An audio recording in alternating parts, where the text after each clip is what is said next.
Dr. Eris slammed the patient chart onto the counter so hard the metal clip cracked. He didn't look up. He didn't need to.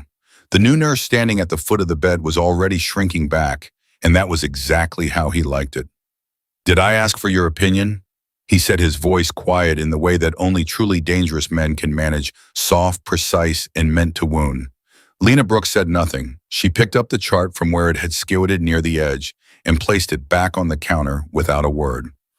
Eris finally looked at her, and what passed across his face wasn't anger. It was something worse. It was dismissal. Total, absolute, and complete, as if she weren't even worth the effort of his contempt. If you're watching right now, hit that subscribe button and drop your city in the comments below. I want to see exactly how far this story has traveled. Now let's get into it. Lena Brooks had been a nurse at Hargrove Regional Trauma Center for exactly 11 days when everything she was trying to forget found her again. She had chosen this hospital deliberately, not because it was close to where she was living in a small, unremarkable apartment 3 miles east, with furniture she hadn't bothered to arrange, but because it was busy enough that no one would look at her twice. Busy enough that a woman who kept to herself, who worked clean and fast, and asked no unnecessary questions, would simply be absorbed into the rhythm of the place without drawing a second glance. That was the plan. That had always been the plan. She came in early every shift, not 10 minutes early, 40.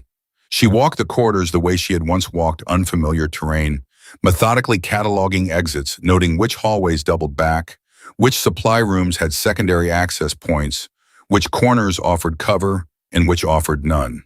She wasn't paranoid, she was prepared. There was a difference, and she understood it better than most people ever would. The staff had already made up their minds about her. She could tell. Nurses have their own ecosystem, their own social grammar, and Lena had spent enough time among people to read the grammar clearly.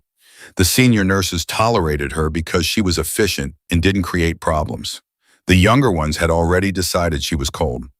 One of them, a cheerful woman named Priya, who had the kind of energy that made everything feel like a party, had tried 3 times in Lena's first week to pull her into after-shift drinks. 3 times Lena had declined politely without elaboration. After the 3rd time, Priya stopped asking, and Lena noticed a slight change in how Priya spoke to her after that. Not unfriendly, just more careful. That was fine. Careful was fine, doctor. Marcus Harris ran the trauma unit the way some men run empires, with the absolute certainty that his judgment was final, and that anyone who questioned it was either stupid or dangerous. He was brilliant in the way that men who have been told they are brilliant since the age of 17 tend to be brilliant, dazzlingly competent within a very specific range, and spectacularly blind outside of it. He had been chief of trauma for 9 years. In those 9 years, he had made 3 serious mistakes, all of which had been quietly absorbed by the institution, and 0 mistakes that he personally acknowledged. He moved through the unit with the assurance of a man who had never once considered the possibility that someone in the room might know something he didn't. He had noticed Lena on her 2nd day. He noticed her the way a man like Eris notices things he doesn't understand, with irritation. She was too quiet. She moved too efficiently. She didn't perform the usual social rituals of a new nurse trying to find her footing. She didn't hover near the senior staff seeking guidance. She didn't ask unnecessary questions. She simply did her work with a focus that struck him as almost aggressive. On her 4th day, she had flagged an abnormality in a post-op patient's vitals that his resident had missed. She hadn't made a scene of it. She had simply placed the chart on the resident's station with a small note attached, written in a clean, direct hand. The resident, a bright young man named Torres, who was terrified of Eris and showed it, had caught the issue and corrected it before rounds. Eris had heard about it. Eris heard about everything in his unit. He had said nothing, but from that morning forward, he watched Lena Brooks with the particular attention of a man who has identified something he intends to put in its place. That morning, the morning that would split Lena's life at Hargrove into before and after, began ordinarily enough. She was at the medication station at 6:42, running her pre-shift check with the systematic focus she brought to everything when she heard Torres behind her dropping something and swearing under his breath. "It's fine," he said, though she hadn't asked. "I'm fine, it's fine." She glanced back. He had knocked over a container of sterile swabs and was trying to collect them from the floor with shaking hands. She crouched and helped him without comment. He looked up at her with an expression of exhausted gratitude. "3 doubles in a row," he said quietly. You need to sleep, she said. Yeah, he laughed, but it wasn't a real laugh. Tell that to the board. She handed him the last of the swabs and stood. Eat something before rounds. Not coffee, actual food. She paused. Your hands are shaking. He looked at his hands. I know. She held his gaze for a moment. There was something in his eyes that she recognized, not fear exactly, but the particular brand of depletion that comes from running on adrenaline and obligation for too long with no one watching out for you. She had worn that look herself a long time ago in a different life. She went back to her check without another word, but she made a mental note to keep an eye on Torres during rounds. Eris arrived at 7 sharp. He didn't greet anyone. He moved directly to the board, reviewed the overnight notice with his arms crossed and his jaw set, and then turned to address the assembled staff with the air of a general reviewing troops he already suspected of inadequacy. New admits from overnight, he said, and began listing them with the clipped efficiency of a man who treated language as a resource to be conserved. He reached the end of the list, paused, and looked at the room. His gaze moved across Lena and kept moving the way a searchlight moves across something it has already categorized as unimportant. It was during afternoon rounds that the first hint of what was coming arrived, though no one in that corridor recognized it for what it was. Lena was in Bay 4 finishing a dressing change on a post-surgical patient named Harold, a 73-year-old retired teacher with a dry sense of humor and an alarming habit of trying to sit up before he was supposed to when she heard the sound of heavy boots in the main corridor. Not one set, multiple. Moving fast but not running. Moving with the specific controlled urgency of people who have been trained to move exactly that way. Harold heard it too. His eyes went to the curtain. Sounds like a parade, he said. Lena's hands continued the dressing change. Her eyes had already gone to the gap at the bottom of the curtain, reading what she could from the boots she could see. Military issue. 3 pairs visible, probably more beyond her sightline. Body armor from the weight of the footfalls. Someone on a gurney she could tell from the wheel cadence and the positioning of the boots around it. Something like that, she said smoothly and without tension, finishing the dressing and pressing it flat. All done. And Harold, if I come back in here and find you sitting up again, I'm going to tell your daughter. You wouldn't dare, Harold said, but his eyes were still on the curtain. She stepped out of Bay 4 and saw them. 6 men, who built the way men are built when physical capability is the baseline requirement of their profession, solid, economical, carrying no unnecessary weight anywhere on their bodies. They were in civilian clothes, but wearing it like a costume. The tactical vests and the bearing gave them away immediately to anyone who knew what to look for. The one closest to her had eyes that were scanning the room in a continuous sweep, threat assessing the corridor with the automatic efficiency of someone who did it without thinking. Their teammate was on the gurney between them. From 20 feet away, Lena read the situation in under 3 seconds. Penetrating trauma. Left side. The pressure dressings they had applied were competent, but not optimal fieldwork. Solid better than civilian average. But whoever had applied them had been working fast under conditions that didn't allow for precision. Blood loss significant. Pressure dropping, probably she would confirm with the monitors. Sure, but she didn't need the monitors yet.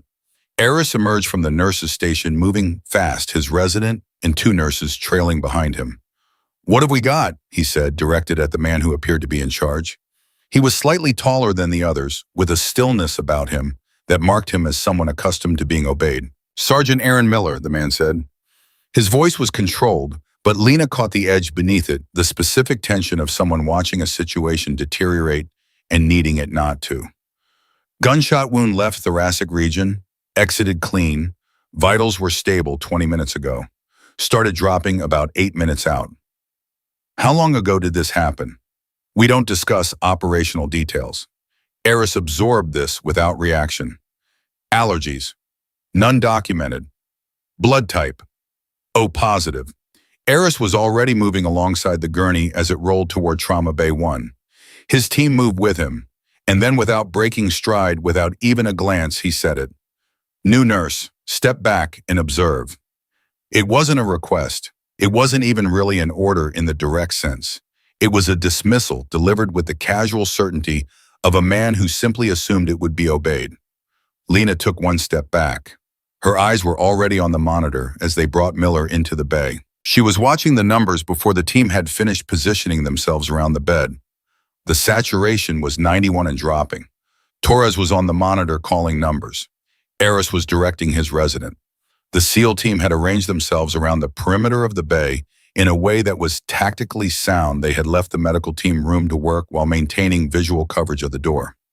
Despite herself, Lena noted the positioning with the automatic appreciation of someone who understood the geometry of controlled spaces.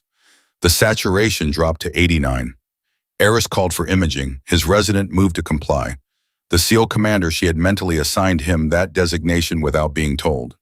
It was obvious from the deference the others showed him without looking like deference stood at the foot of the bed, watching Miller with an expression so controlled it was almost frightening. 87. Lena looked at the waveform, not just the number. The waveform, there was a quality to it, a subtle asymmetry in the peak pattern that the monitor's alarm threshold wouldn't catch because it wasn't dramatic enough, not yet, but she had seen that pattern before. Once in a forward operating base in a country she was not officially supposed to have been in, watching a combat medic work on a Marine from another unit who had taken fragmentation to the right chest. The medic had caught it. Not everyone did. She stepped forward. The waveform on the SATIAP monitor, she said.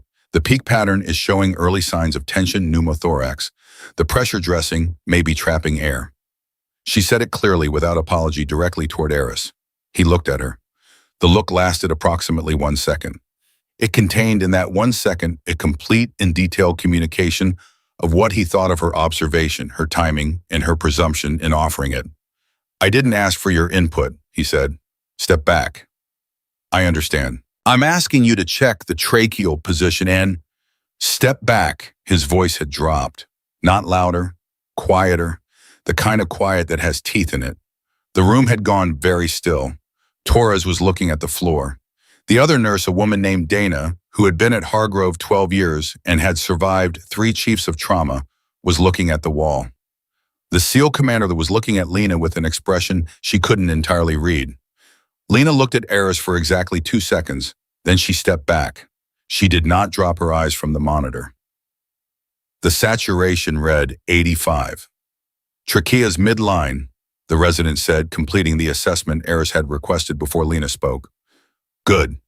Eris reached for the chest tube setup. Let's decompress and get imaging. Lena watched the waveform. The asymmetry was still there. Midline trachea didn't rule out what she was seeing. She knew that, and she suspected Eris knew it too. Somewhere beneath the authority he was performing for the room. But she had said what she had to say. She had been told to step back. She had stepped back. The monitor alarmed at 83. Eris moved faster. His resident called the number again. The SEAL commander took 1 step forward and stopped himself, understanding he was in a medical environment where his instinct to act would only make things worse. I need that imaging now, Eris said, sharp and clean. It's the waveform, Lena said. She was not asking permission this time. Look at the waveform. He's developing tension on the left side. The exit wound, look at the dressing. Check for valve effect. Eris turned. His face had gone through several phases in the last 20 seconds, and the one it had arrived at now was not the comfortable condescension from before. It was something harder. He looked at the monitor. He looked at the waveform. She's right. It was the SEAL commander. He said it quietly, not challenging, not triumphant, just stating a fact. His eyes were on the monitor. Something moved across Eris's face. He turned back to the patient. Adjust the dressing, he said. It was directed at no one in particular, which meant it was directed at Lena. Valve release. She was already moving. Her hands were on the dressing in 4 seconds. She adjusted with the specific technical precision of someone who had done this before, and she had, but not in any hospital, and not for reasons that were on her personnel file. The adjustment was clean, immediate. The monitor began to climb before she had stepped back from the bed. 85, 87, 89, the room exhaled. Torres looked at her with an expression caught between relief and something that might have been awe. Dana was watching Eris, who was watching the monitor with the expression of a man who has been correct, which he had made the adjustment. That was how he would file it in his memory. Lena understood this without bitterness. The SEAL commander was still looking at her. She met his eyes for a moment. Something passed between them in that look, a recognition, maybe though not of the specific kind. Just the look two people exchange when they have each separately registered that the other one knows what they are doing. She turned back to the monitor. Miller's vitals stabilized over the next 6 minutes.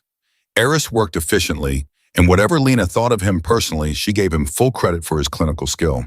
It was real, and in the moments when he was not performing his authority, it was impressive. He got Miller stable, got the imaging he needed, confirmed the assessment she had already made from the waveform pattern, and directed his team with the kind of calm authority that she understood was the other half of who he was. When Miller was stable and the immediate crisis had passed, Eris straightened up, stripped his gloves, and looked at Lena. "You got lucky," he said. She looked at him. "I got accurate," she said. His eyes narrowed, not with anger, with something more complicated. He turned and walked out of the bay. The SEAL commander moved to stand beside the bed, looking at Miller, who was unconscious, chest rising and falling, with the steadiness of someone who had moved out of the danger zone. He exhaled slowly through his nose. "Thank you," he said. He said it toward the bed, not toward her.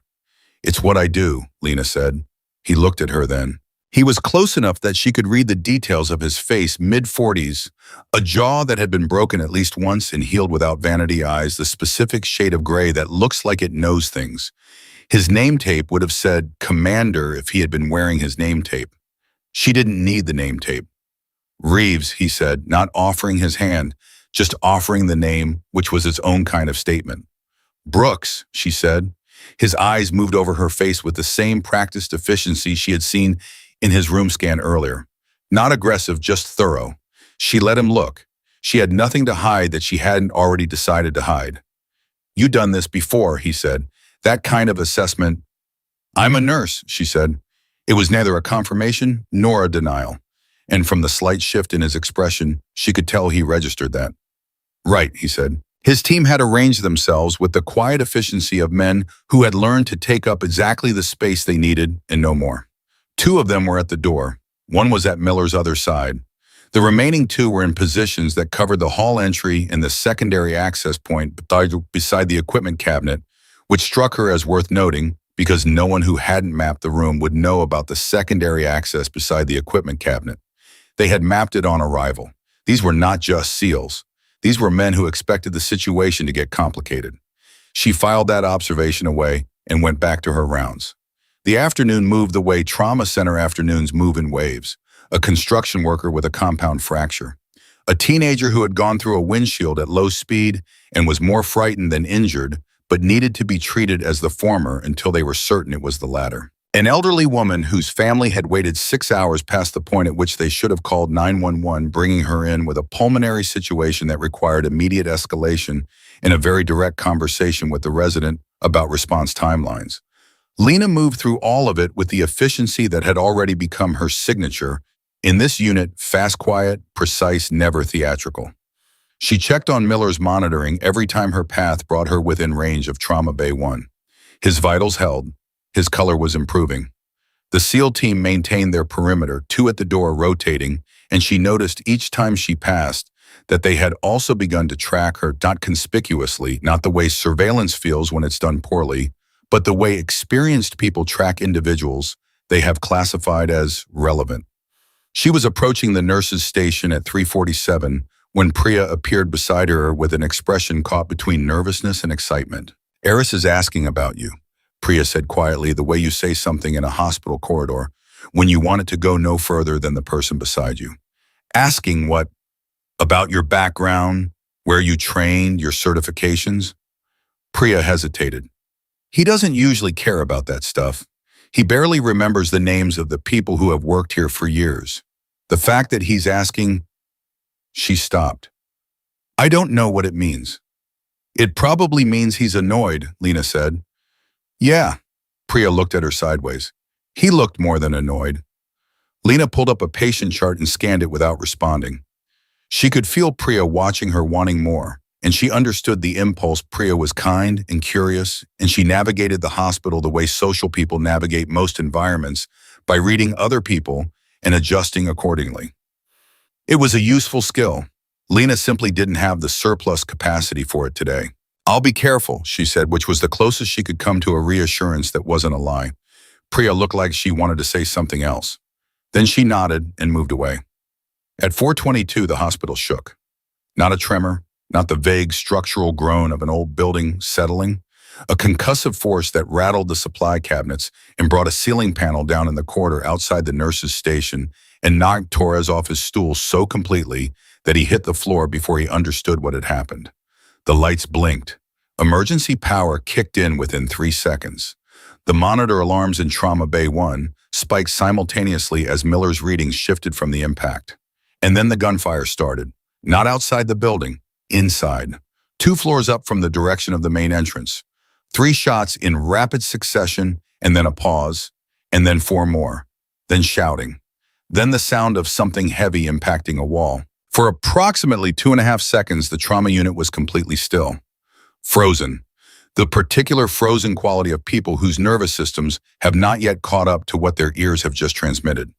Lena was already moving before the second ended. She went to the wall panel beside the nurse's station and hit the internal lockdown button without hesitation, bypassing the call to administration, bypassing the standard protocol of waiting for an announcement, making the call herself and accepting the consequences if she was wrong. She wasn't wrong. She could hear from the pattern of the gunfire that this was not a single shooter in distress. This was coordinated. "Get down," she said. Her voice didn't rise. It didn't need to. It had the quality of a voice that expects to be obeyed, and in that moment, in the specific acoustic authority of those 2 words, every nurse and resident in that corridor dropped. She moved past them toward Trauma Bay 1. Reeves met her at this door. He had already moved his team into defensive positions. Miller was as secured as he could be. Reeves himself was at the door with his sidearm drawn they had been carrying. Of course they had been carrying, and she had known it since she first read the way they moved, and his jaw was set with the specific tension of a man processing a situation that has moved faster than his contingency planning. "You know what this is," she said. It wasn't a question. "Could be related to Miller," he said. "Could be they tracked us here." His eyes moved over her. "You hit the lockdown." "Yes." "Without calling up." "Yes." "Why cone? Because calling up would have taken 40 seconds we don't have." She held his gaze. "What floor is your extraction team on?" He stared at her. "Just for a beat. 1/2 beat too long. There's a secondary stairwell on the west side of this building that's not on the public floor plan," she said. "It comes out on the service level. If they came in through the main entrance, they don't know about it yet. That window is closing." Reeves's eyes had changed. The thorough measuring quality she had seen in them before had sharpened into something more focused. He was refiling her. She could see it happening. "Cooper," he said without turning. One of his men appeared at his shoulder. "West stairwell, service level, confirm it and hold it." Cooper moved without a word. From above them, the gunfire had moved. It was closer now, 1 floor up, moving toward the east stairwell. There were voices she couldn't make out words, but she could read cadence and intent, and the cadence was search pattern. They were clearing rooms. "They're looking for Miller," she said. "That's my read," Reeves said. "How many?" "We came in under the radar. If they tracked us, they sent enough to be sure." He paused. "Minimum 4, probably more." "The trauma unit has 3 entry points," she said. "The main corridor door, the bay side access, and the supply corridor on the south wall that connects to the pharmacy. The supply corridor has no security camera coverage." Reeves looked at her for 1 full second. She counted it. "Who are you?" he said. Somewhere above them, a door crashed open and the footsteps were on their floor. Lena reached past him and took the secondary sidearm from the holster on his right hip, not his primary, his secondary, which he had positioned for the left-hand draw, and he led her, which told her everything she needed to know about how quickly he had reassessed her. "Someone who knows this building," she said. She moved to the supply corridor door. The supply corridor was dark in the way that only emergency-lit spaces are dark. Not completely, but in a way that flattens depth and compresses distance, turning familiar geometry into something that has to be read differently. Lena moved through it the way she moved through everything, without hesitation, without wasted motion, her body defaulting to patterns so deeply encoded they no longer required thought. She had the secondary sidearm in her right hand and her left trailing the wall at shoulder height, reading the space through her fingertips the way she had once read terrain. Behind her, she could hear Reeves. He moved well. Better than well, he moved the way operators move when they have been doing it long enough that silence is not an effort but a state. She registered this without turning, filed it, and kept going. The footsteps on the floor above them had multiplied. She counted cadences without trying to count them, 3 distinct sets spread apart, which meant they were moving in a sweep formation. Professionals, not panicked, not improvised. This had been planned with enough lead time to include a floor-clearing protocol, which meant they had intel on the building layout, which meant someone had given it to them. That was information for later. Right now, information for now. She stopped at the junction where the supply corridor met the pharmacy access hallway, pressed herself against the wall, listened. Reeves came up beside her and she held up 2 fingers, then pointed toward the south end of the hallway. He nodded without a word. He had heard it too, the slight specific sound of a door handle being tested from the other side. Careful, methodical. "They're at the pharmacy door," she said, barely above a breath. "How many? 1, maybe 2. The rest are still on the floor above." He looked at her with that reassessment still going on behind his eyes. "You want to tell me how you know that from listening?" "The same way you do," she said. A pause. Then fair. The door handle moved again, and then there was a silence that was worse than sound, the particular silence of someone on the other side who has stopped testing and started deciding. Lena moved. She crossed the hallway in 4 steps, positioned herself at the hinge side of the pharmacy door, and signaled Reeves to take the opposite side. He was already moving before the signal completed. They matched each other's positioning with the unconscious precision of people who have trained for this, and she noted not for the first time, but more sharply that he did not hesitate, did not question, did not try to take point because she was a woman or because he outranked her, or for any of the other reasons men in his position sometimes do things that get people killed. He simply took the position that made tactical sense and held it. The door opened inward. The first man through was holding his weapon in a 2-handed grip, muzzle sweeping left. He had a half-second of clear air before Lena moved, and in that half-second she covered the distance, came inside his weapon arm, locked the joint, used his own forward momentum against him, and put him on the floor hard enough that his head impacted the tile, and the fight went out of him immediately. She had his weapon before he fully understood what had happened. The second man was still in the doorway. Reeves had him. It was clean and fast and over in under 4 seconds, and when it was over, they were both still standing, and the 2 men on the floor were breathing but not going anywhere, and Lena looked at Reeves across the space between them, and he looked back at her with an expression that had moved well beyond reassessment. "Zip ties," she said. "Supply cabinet, 3rd shelf." "You have the layout memorized," he said. Not a question. "I memorized it my 2nd day." "Why?" She met his gaze. "Because I always want to know where everything is." He held the look for 1 beat, then moved to the cabinet. She checked the hallway in both directions while he worked, and when she turned back, he was already finishing the 2nd restraint with the efficiency of someone who has done it in worse conditions than this. "We need to move Miller," she said. "He's not stable enough to move." "He's less stable if they find him." She checked the weapon she had taken, loaded chambered safety off as she'd expected. The basement level has a surgical prep suite that's been offline for renovation. It's not on the active floor plan they would have accessed. No network connection, no badge reader on the door. Reeves stood. He looked at her for a long moment. Outside the pharmacy door, somewhere in the building, glass broke and a woman screamed once and then went abruptly silent. Not the silence of someone hurt, but the silence of someone who had made the fast, smart decision to stop making noise. "How do you know about a room that's not on the active floor plan?" he said. "I walked the whole building my 2nd day," she said. "That's not normal behavior for a new nurse Brooks." "No," she agreed, "it's not." The silence between them stretched for exactly as long as she would allow it to stretch, and then she moved toward the door and he followed her, and that was that. They came back through the supply corridor at a faster pace. When they reached Trauma Bay 1, the scene had shifted in the minutes she'd been gone. Reeves's 2 remaining men, a compact, serious-faced operator named Garza, and the younger one, Webb, who moved with the over-controlled tension of someone who had not yet learned to burn adrenaline efficiently, had repositioned to cover both bay entrances. Torres was against the far wall with 2 other nurses, his face white and his hands no longer shaking, which was the particular stillness of a person who has gone past shaking into something colder. Miller was conscious. That it was the first surprise. His eyes were open, tracking the room, and when Lena came through the door, his gaze went to her immediately with the focused attention of a man who had taken a combat casualty assessment of the situation while everyone assumed he was out. "How long?" he said. His voice was rough but clear. "How long what?" Reeves said. "How long have they been into the building?" 11 minutes, Lena said. Miller looked at her, the same reassessment she had seen in Reeves's eyes. "You the nurse?" "Yes." "You took down the two in the pharmacy hall." It wasn't a question. He had heard its sound travel differently than people assumed, and a man trained to read a battlefield through acoustic information alone would have been tracking everything from that bed. "Yes," she said. He studied her face with the specific intensity of a man who has spent a career reading people quickly and accurately. "What else can you do?" "Right now I'm going to help move you to a safer location," she said. "We can talk about the rest later."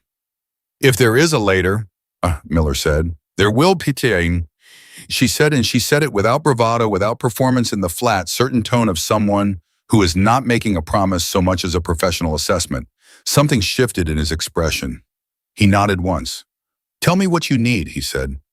Getting Miller off the bed and onto a transport gurney was 30 seconds of coordinated effort that required Garza and Webb on either side, Lena managing the IV lines and the monitoring leads, and Reeves at the door reading the corridor.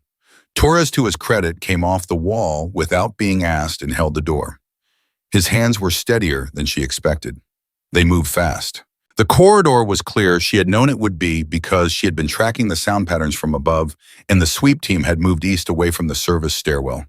The window was still open. Just. She took point. Behind her, Miller on the gurney, Garza and Webb pushing Torres, managing the portable monitor. Reeves on rear guard. The arrangement had organized itself without discussion, which told her something about how Reeves ran his team. He gave them the information they needed, and then trusted them to fill the positions that made sense. That was a specific kind of leadership that not everyone was capable of. The service stairwell door was where she said it would be.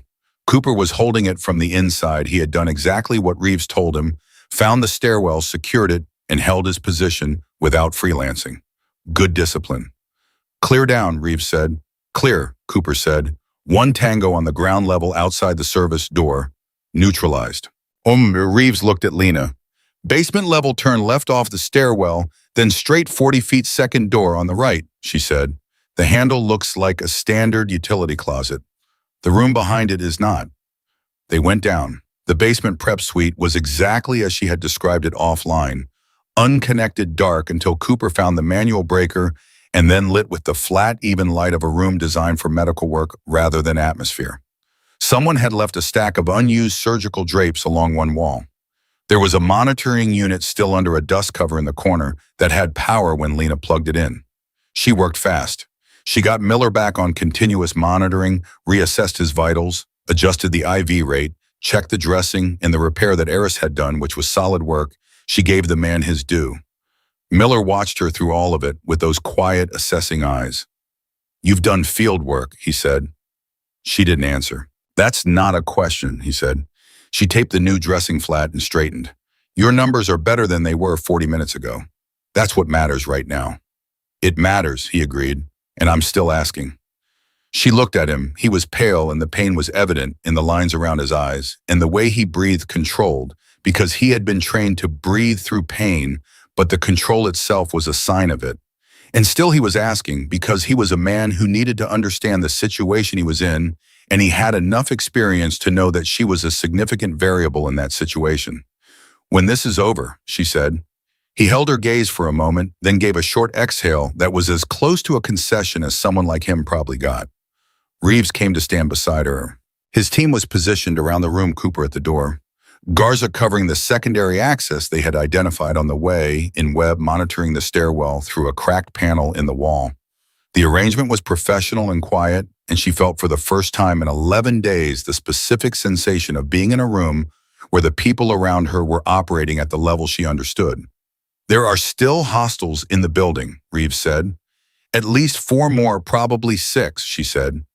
Based on the formation pattern they were using upstairs, they came in with a minimum two-team structure. We've taken out two, one on the service level. That leaves at least three more if they had a reserve.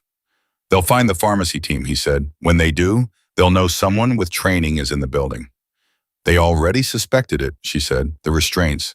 Civilians don't restrain, they run. So they're going to get more careful. Yes. He nodded slowly, looking at the floor, running the calculation. She gave him the space to run it. The hospital has patients on every floor that can't be moved, she said. Harold Chen in Bay 4 post-surgical can't be ambulatory. There's a pediatric case on floor 3, a 12-year-old post-appendectomy. There's an ICU on floor 2 with 4 patients on ventilators.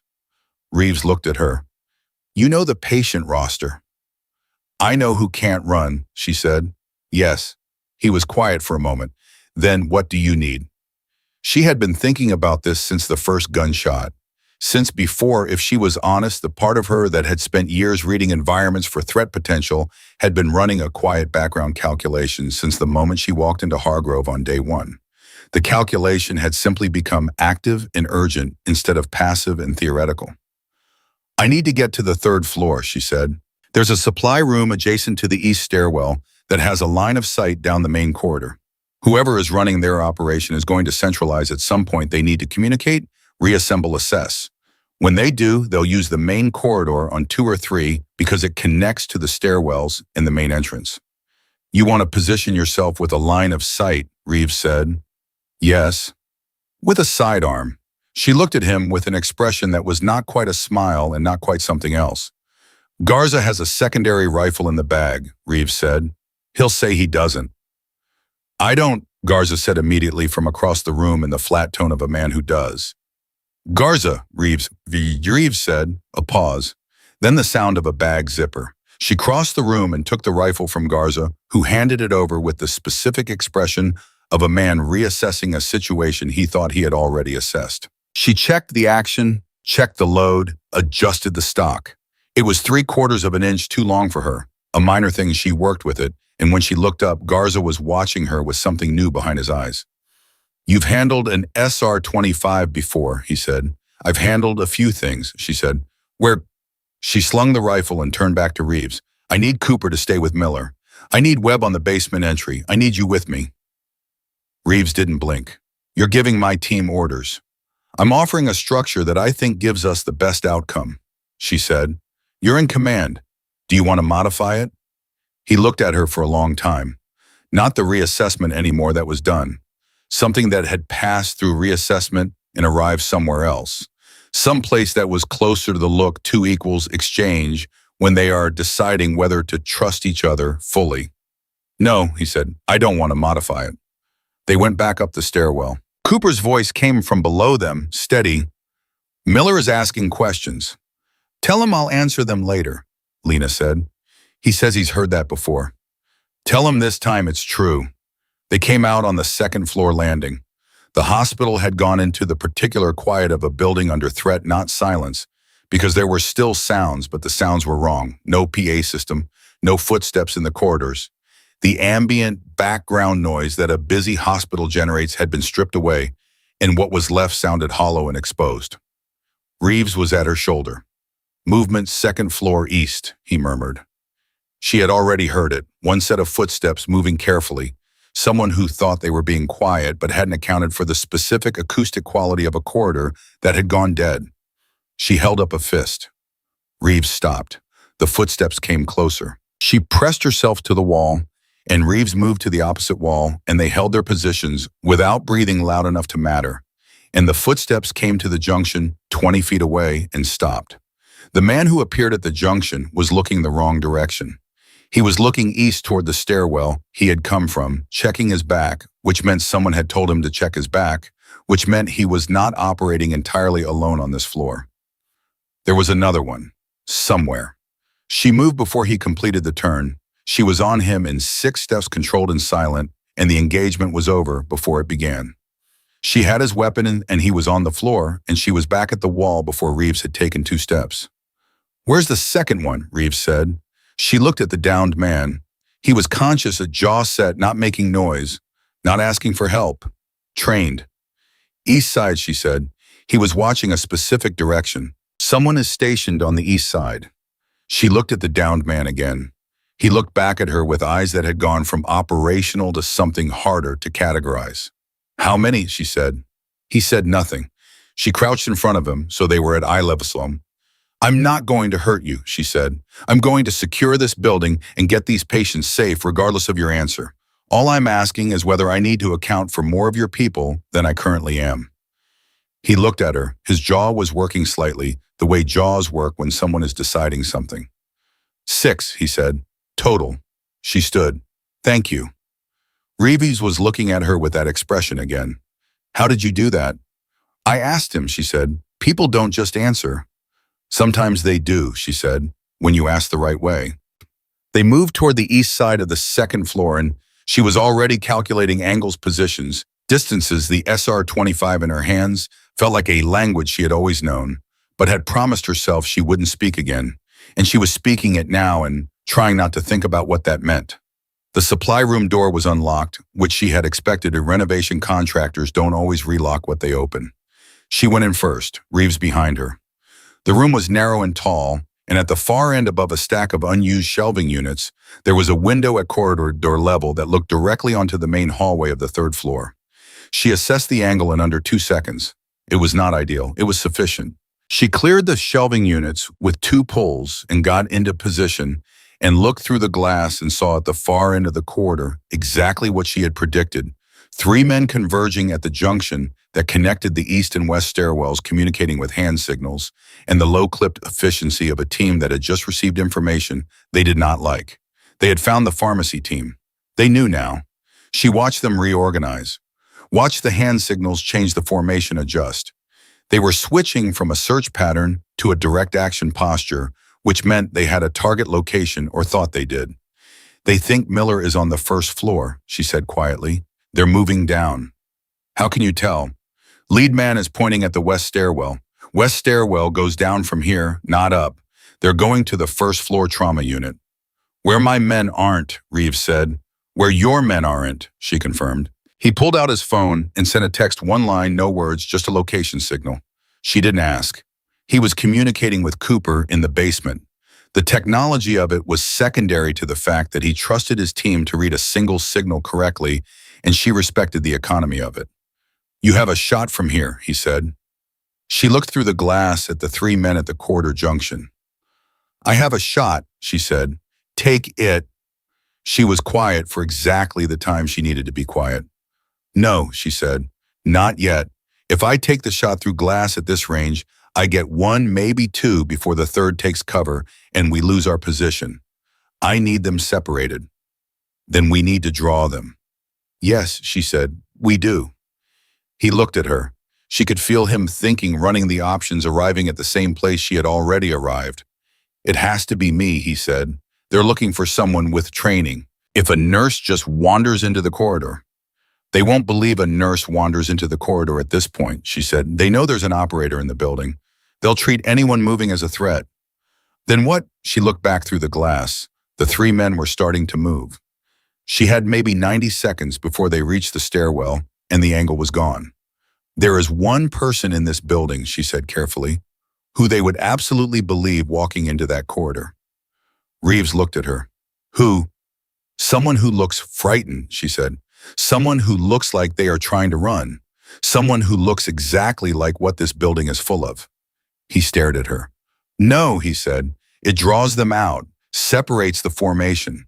I take the far man first, you take the near, and the middle one is caught between 2 angles of fire. You're describing using yourself as bait. I'm describing a tactical arrangement that works, she said. I'm not asking for your permission. I'm offering you the information so you know where I'll be and don't shoot me by mistake. Brooks, I've done harder things than this, she said, and there was something in her voice when she said it that closed the argument. Not harshness, not bravado, just the flat, absolute certainty of someone speaking from a depth of experience that made the current situation feel, by comparison, manageable. Reeves looked at her for a long moment. Don't let them get close, he said. They won't, she said. She set the rifle against the shelving and unclipped the sidearm, and looked at it for a half second, not hesitating, just measuring. Then she put it in her waistband at the small of her back where it would not be immediately visible, and she straightened the front of her scrubs, and she opened the door, and she walked into the hallway. The footsteps at the end of the corridor stopped. She kept walking, her head down, her pace uneven in a way that communicated exactly what she needed it to communicate. She could feel the moment they saw her. She could feel the formation shift, the attention fix, the decision-making process engage. "Hey," one of them said. She kept walking. "Hey," louder, the boots were moving now. She calculated the sound, the near one was moving faster, separating from the formation. The far one had stopped. The middle one was adjusting position, trying to cover both angles. 20 feet. She could hear the near one breathing. She counted. 15. 10. She turned, and the near man was 8 feet away, weapon up, and what he saw when he looked at her face was not what he expected. He had expected fear. He had prepared for fear, the wide eyes, the frozen body, the compliance that comes from terror. What he got instead was stillness, complete, absolute, unreadable stillness. The kind that doesn't come from calm so much as from a place on the other side of calm that most people never reach. That half second of confusion was all she needed. She closed the distance before he could process the shift. Inside his weapon arm, her right hand on his wrist, rotating the muzzle away from her body line. Her left elbow found his jaw with the specific measured force of someone who knows exactly how much force is enough. He went down and she was already turning, already tracking the middleman who had broken left toward the wall. Good instinct, the right instinct, not good enough. The crack of Reeves's shot came from behind her, somewhere above, and to the right, and the far man dropped. The middleman was behind a door frame now. She pressed flat against the opposite wall, reading his position from the angle of his shadow, from the slight sound of his breathing, from the way the air in the corridor had reorganized around his decision to cover. He was good. He was trained. He was also right now between two problems he had not accounted for and had no clean exit from. "You're covered from two angles," she said. Her voice was level, not shouting, just carrying the distance. "Your team is down. The package is not where you think it is. Put it down." Silence. "I'm not going to count to 3, she said. "I'm going to give you the information and let you make a decision. You have about 10 seconds before my partner moves position, and the geometry of this becomes a lot worse for you." The shadow shifted. She tensed, measuring. And then the weapon came around the door frame first at arm's length, lowered, not dropped, offered. There was a specificity to the gesture, a trained quality to it, that told her the man behind the door had done this before too, had been on the other side of an inescapable situation, and had the discipline to accept the math. She moved forward, secured the weapon, and pulled him out from behind the door frame with one hand on his wrist. He was mid-30s, dark-haired, a scar at the corner of his mouth that was old and had healed clean. He looked at her face the way the man in the pharmacy had looked at her face, with the specific expression of someone whose internal model of the situation has just failed completely. "Sit down," she said. He sat. Reeves came down the corridor at a controlled pace, rifle up, sweeping the remaining sightlines. When he was satisfied, he lowered it and came to stand beside her and looked at the 3 men, 2 unconscious, one seated with an expression that would have been unreadable to anyone who didn't know what it meant. She was beginning to know what it meant. "That's 6, she said. "If he was telling the truth." "He was," Reeves said. He crouched in front of the seated man. "Your partner in the basement said 6. "You confirming?" The man looked at Reeves, then at Lena, then back at Reeves. "Yeah," he said. His voice was rough and flat. 6. We're done." "Who sent you?" "Nothing." "Was it related to Miller's operation?" "Still nothing," but something moved behind the man's eyes at the name, a reflex fast and suppressed, but there. Reeves caught it. So did Lena. "You didn't know his name until just now," Reeves said quietly. The man's jaw tightened. "You weren't targeting Miller specifically," Reeves said. He stood and Lena could hear the shift in his voice, the quality that meant he had moved from tactical to strategic, from the immediate problem to the larger one. "You were targeting the team. Someone told you the team was here."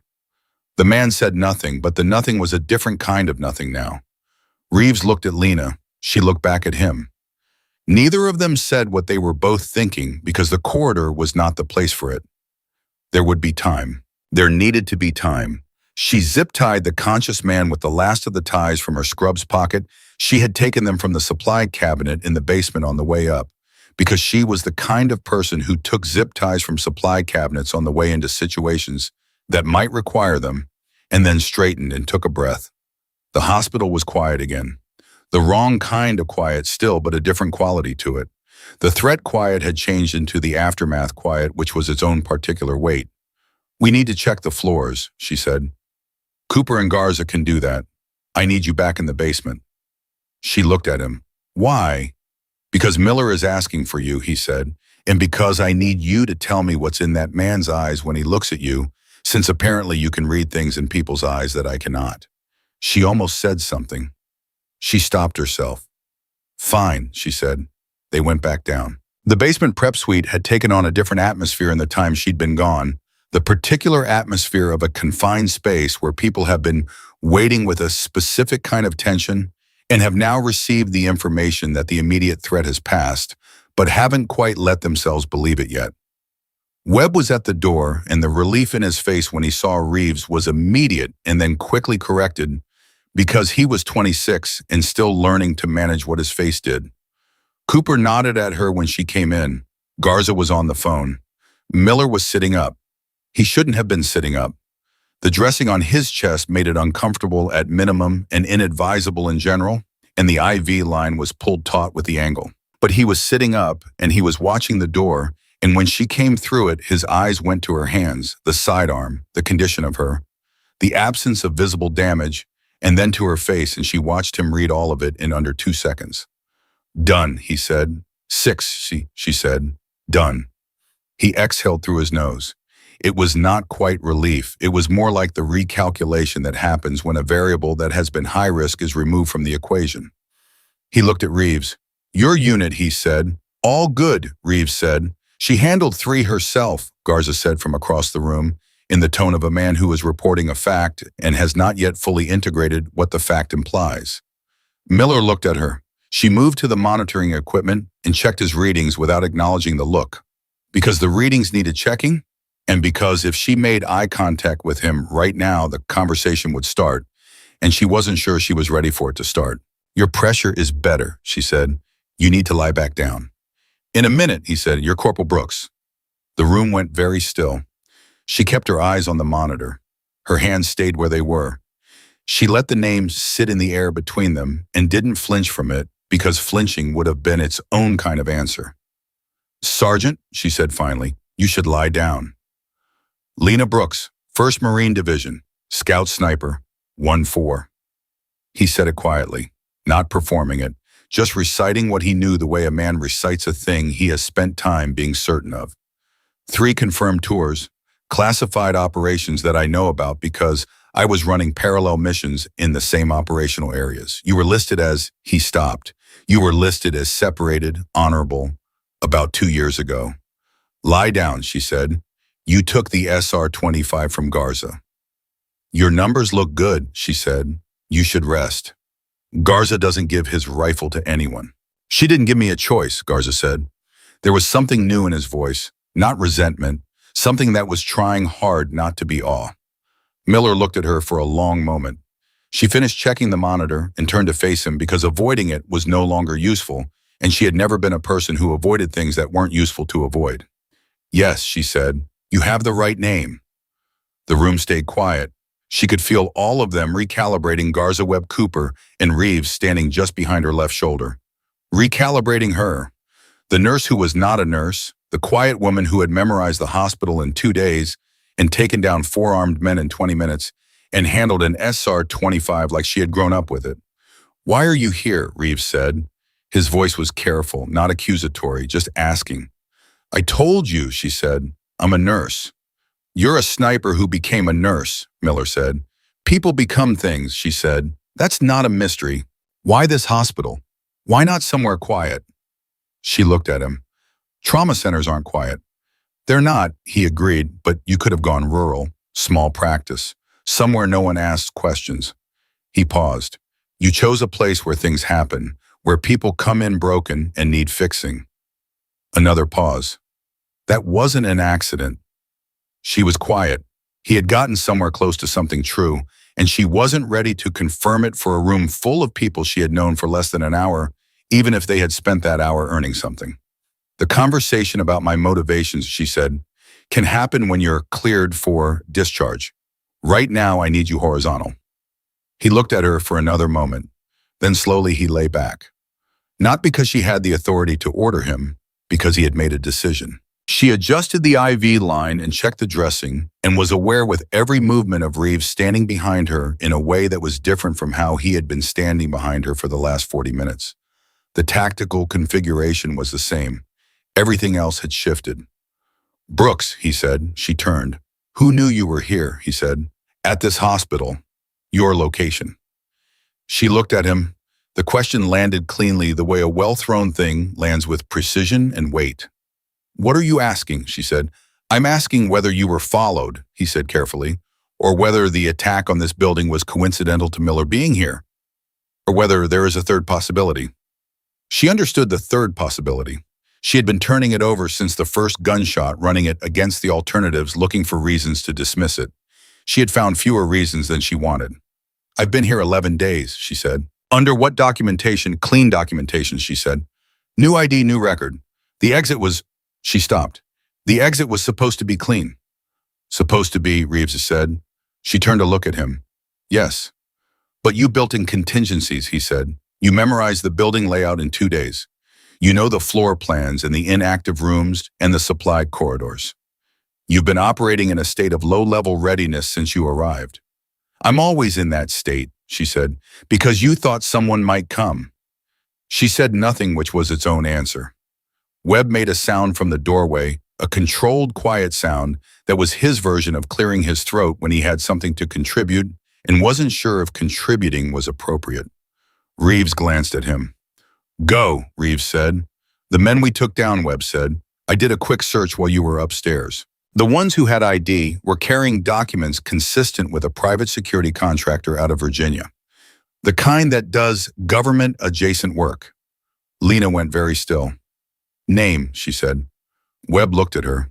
He was young and he could read the room, and he understood he had just handed something significant to someone who already half knew what it was. Castillo Group, he said. She turned away. She put her hands flat on the equipment table and looked at the monitoring unit without seeing it and breathed through her nose slowly once, twice, 3 times. The kind of breathing that is not about calming down so much as about ensuring that the information goes to the right place in your mind before you act on it. You know that name, Reeves said. It was not a question. Yes, she said, from your time in service. From my time leaving it, she said. She turned around. She could feel that this was the moment, the thing she had been not quite saying since the gunfire started, and she was standing in a basement with a SEAL sergeant who knew her name, and a commander who had trusted her with his team's positioning, and a room full of men who had watched her work, and the only options available to her were to go further in or go back, and she had never in her life successfully gone back. The operation I was part of before I separated, she said, the last one. There was a contractor embedded with us. Intelligence support, supposedly. The mission went wrong in a way that wasn't accidental. She paused. 3 Marines didn't come home. I spent 8 months trying to prove it wasn't a tactical failure. Another pause. Castillo Group provided the intelligence assessment that cleared the contractor. The room was absolutely silent. They cleared him, Reeves said. Completely, she said. Official record shows equipment failure and environmental factors. The contractor was transferred to another operation 6 weeks later. She looked at the wall. I separated 2 months after that. New documentation, new name, new start. They think you know something, Miller said from the bed. His voice was very quiet. Castillo Group, they think you have something that can reopen it. I have something, she said. Not a document, not physical evidence. What I have is the memory of what I saw that night and what I can identify when placed under oath. A specific face, a specific conversation I overheard that I was never supposed to hear. She paused. I've been carrying it for 2 years. And they have been looking for you for 2 years, Reeves said. Apparently, she said, they finally found me. The weight of it settled over the room. She watched each of them process it in their own way. Cooper quiet and still. Garza's jaw working slightly. Webb looking at the floor, Miller's eyes closed but not in rest in the focused way of someone running something through their head. And Reeves. Reeves was looking at her with an expression she hadn't seen from him yet. It had passed through assessment and through respect and through command and had arrived somewhere more elemental than any of those. You came to this hospital, he said slowly, knowing you might be found eventually, and you stayed anyway. I knew it was a risk, she said. That's not what I'm asking. She looked at him. You stayed, he said, because Harold Chen in Bay 4 can't walk and there's a 12-year-old on 3 and 4 patients on ventilators on 2. He let the silence sit for a moment. Because running meant leaving behind people who couldn't run with you. She didn't answer. That's why you picked a trauma center, he said. Not because it was busy enough to hide you, because it was full of people who needed someone like you in it.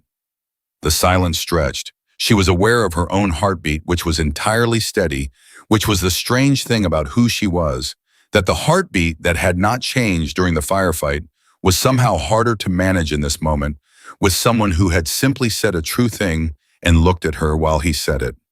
You need to contact whoever you report to, she said, and her voice came out exactly as she intended it to, clean, directed forward moving. This operation has a paper trail that begins with Castillo Group and ends with 3 dead Marines and an active cover-up. The men upstairs are going to talk eventually or they're not, but either way you now have a chain of custody that connects the attack on this hospital to a contractor group with federal ties. That's going to move slowly, Reeves said. I know. And until it moves, you're still a target. I know that too. So what do you want to do? She looked at him, then at Miller, then at the room. I want to go check on Harold, she said. And then I want to check the floor 3 patient. And then I want to make sure my unit is secure and the staff are safe and everyone who came to this hospital for care today is still alive at the end of my shift. Reeves stared at her. And then, he said, and then she said, we figure out the rest. She picked up the sidearm from the equipment table and walked to the door. Cooper stepped aside without being asked. She paused at the threshold and looked back. Miller, she said, lie still. I mean it this time. Yes, ma'am, Miller said, and he said it with something that might, in a different context from a different kind of man, have been called gentleness. She went up the stairs. The second floor was quiet in the way that followed the right kind of resolution. Not empty, because Torres was in the corridor sitting against the wall with his knees up and his head back and his eyes closed, and Donna was at the nurse's station holding a phone to her ear with both hands, and Priya was moving between rooms checking on patients with the focused, slightly shell-shocked efficiency of someone who has realized that the work is the only thing that makes the fear manageable. Lena looked at all of them and felt something she didn't have a precise name for. Not pride, something quieter than pride. Something more like recognition. Torres heard her footsteps and opened his eyes. He looked at her for a long moment at the sidearm she was still holding, at the condition of her scrubs at her face, and she saw the question move through his expression without him asking it. She held his gaze steadily. Patients are secure, she said. You can start making your way through the rooms. Prioritize the post-surgical cases. Harold Chen in Bay 4 first. He nodded slowly, then quietly. There are rumors about what happened upstairs. There will be more rumors, she said. Most of them will be partially true. That's how it goes. Were you, He stopped, started again. Did you? I kept this floor safe, she said. That's what matters. He looked at her with an expression she had seen before in different places and different circumstances, on the faces of people who had just watched someone they had underestimated do something they couldn't explain. It was a look that was partly gratitude and partly something more uncomfortable, the slight adjustment that happens when you realize the picture you had in your head of a person was missing a significant portion of their actual dimensions. Okay, he said and stood. His hands were completely steady. Okay, Bay 4. She watched him go. Then she looked at Priya, who was standing in the doorway of room 214, watching her back. Priya's face was more complicated than Torres's. She had been trying to reach Alina for 11 days and had been kept at arm's length, and now she was looking at the woman she hadn't been allowed to know and trying to integrate something that didn't fit the shape of the space she'd had for her. Priya, Lena said. Yeah, you did good, she said. Keeping people calm, moving them when I hit the lockdown. That mattered. Priya blinked. She opened her mouth and then closed it and then said, "I didn't know what else to do." "That's what doing good looks like," Lena said. "Most of the time." She moved past her toward the stairwell. The third floor was where she had been most afraid of finding something wrong, and she found it there. Not what she expected, not violence, not the hostels, because those numbers were accounted for. What she found was a 12-year-old boy named Marcus, sitting upright in his bed with his hands gripping the rails and his eyes fixed on the door with an expression of absolute terrified resolution that broke something open in her chest without warning. He had a call button in his hand. He hadn't pressed it. He had been sitting there alone, waiting with the specific courage of a child who has decided that being frightened doesn't mean being helpless. She came through the door quietly, and he turned to her so fast the IV line swung wide. "Is it over?" he said. His voice was steady in the way that voices are steady when they are being held that way by force of will. "It's over," she said. He looked at her, at the sidearm, at her face. "You stopped them, he said. She pulled the chair to the bedside and sat down, which was not efficient and was not what her checklist told her to do next, but was what Marcus needed her to do, and she knew it the moment she looked at him. "Some people helped," she said, "but you were the one," he said. He had the directness of children, which is really just the directness of people who haven't yet learned to soften observations to make other people comfortable. I could hear it, the things that were happening. I could tell there was one person who was moving different from everyone else. She looked at him. He was 12 and he had a post-operative incision, and he had sat alone in a hospital room during a firefight and held on, and he was looking at her with eyes that were beginning now that the fear was draining out of them to show what was underneath it. Curiosity, and something almost like recognition. "You're a nurse?" he said. "Yes," she said, "but not just a nurse." She was quiet for a moment. "Then I used to be something else. Now I'm a nurse." People can be more than one thing at different times in their lives. He absorbed this with the seriousness of someone filing it away. "What were you before?" "Someone who protected people," she said, "in a different way. And now you protect people in this way." "I try to." He nodded slowly with the gravity of someone working something out. "That makes sense," he said finally. "That actually makes a lot of sense." She stayed for 3 more minutes, long enough to check his vitals and his dressing, and to let the quiet of the room do what quiet can do for a person who has been holding themselves together under pressure. When she stood to go, he looked up at her. "What's your name?" he said. "Brooks," she said. "Lena Brooks." He repeated it quietly once as if committing it. Then he lay back and closed his eyes, and the grip on the bed rail loosened, and she watched the tension drain out of his shoulders in the particular gradual way of someone who has finally allowed themselves to stop bracing. She went back into the corridor. Reeves was waiting at the top of the stairwell. She stopped. He was leaning against the wall with his arms crossed and his rifle lowered, and he had the look of a man who has been waiting not because he needed to, but because he chose to. He looked at her face when she came out of room 312, and whatever he saw there made something in his expression shift, move through something settle. "The boy," he said. "He's fine," she said. "You were in there a while for a vitals check." "He needed more than a vitals check," she said. Reeves nodded slowly. He pushed off the wall and fell into step beside her as she moved toward the stairwell. They walked in silence for a moment. "The Castillo group connection," he said. "I've made contact with my chain. It's moving. It's going to move faster than these things usually do because what happened in this building today is not the kind of thing that stays quiet." He paused. "You're going to be asked to give a statement." "I know. About today and about what came before." "I know," she said again. "It could reopen a classified investigation." "That's the intention," she said. He was quiet for a step. "Then you're not afraid of that?" "I've been afraid of a lot of things," she said. "That one stopped being one of them a while ago." They reached the stairwell door, and she pushed it open and held it. He went through first out of habit, scanned the landing below, came back with a nod. She let the door close behind her.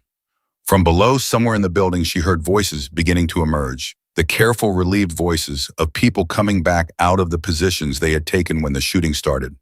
Staff, patients, families who had been in waiting areas, maintenance personnel who had sheltered in place. The building was beginning to breathe again. And from somewhere in that sound, mixed in with the voices and the movement and the particular acoustic of a large building coming back to life, she heard Harold Chen's voice carrying from the direction of Bay 4, asking Torres in a very loud and cheerful tone whether anyone was going to tell him what had happened or whether he was expected to simply wait here indefinitely. She heard Torres laugh, a real laugh this time, tired and relieved and genuine. She was already moving toward the sound before she had consciously decided to move because Harold's dressing needed changing again, and his question deserved an answer. And there were 100 other things to do, and the work was waiting, and the work was where she knew how to put herself. Reeves let her go 3 steps before he said, "Brooks." She turned. He was looking at her with that expression, the one that had moved through all the stages and arrived somewhere she didn't have a category for. He looked like he was going to say something significant, and then made the decision the way people make the decision when the moment is right, but the words are not quite ready to say something true and small instead. "Good work today," he said. She looked at him. "Same to you," she said, and she walked back into the work. Harold Chen was sitting up again. Of course he was.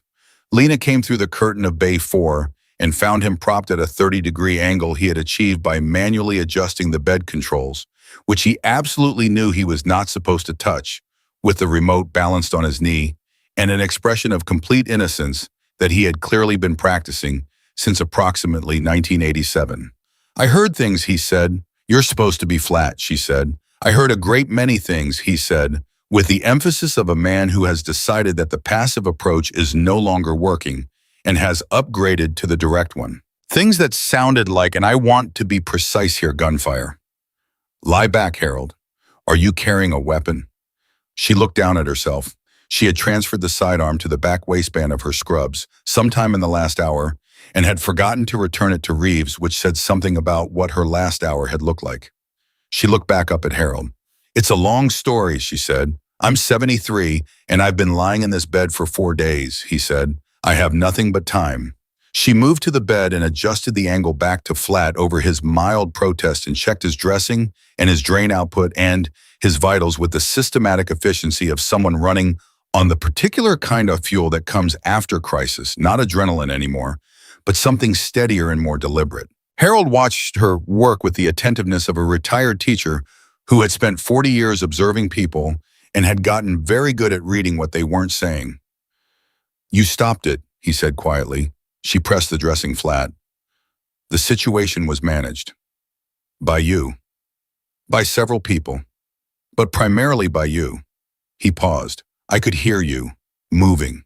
Your footsteps have a quality that I noticed on my second day here.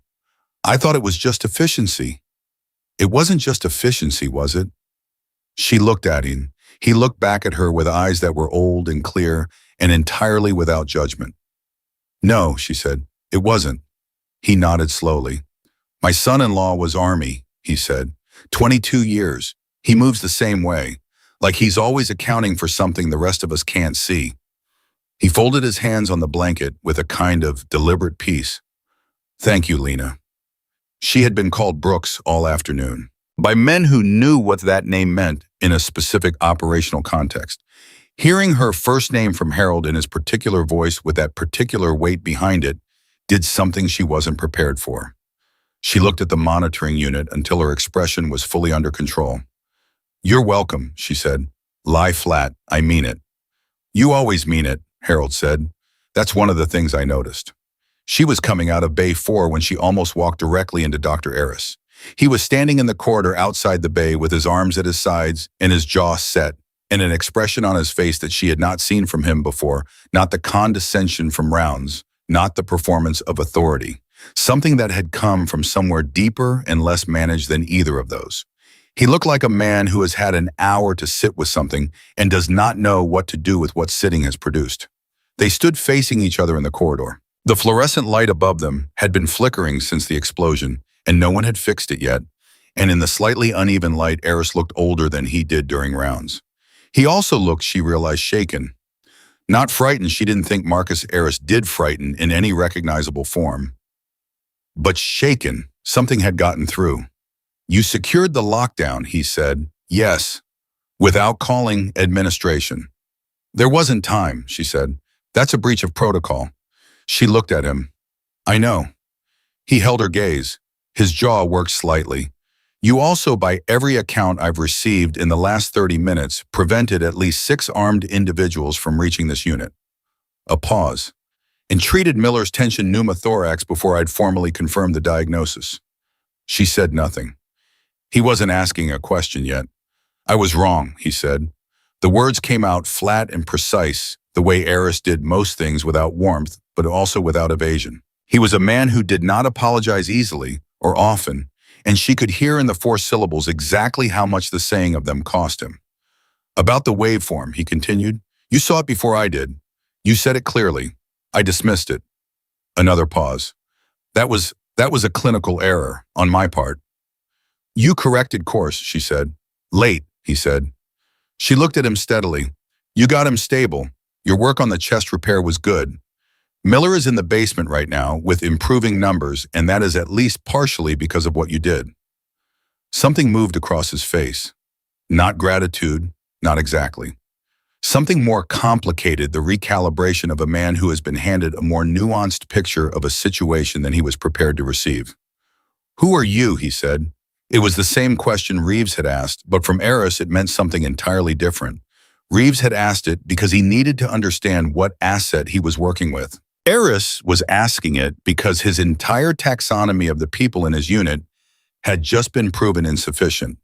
I'm your nurse, she said. Same as this morning. He looked like he wanted to push further, and then some uncharacteristic restraint stopped him. He gave a short, almost imperceptible nod. The unit needs to be operational, he said.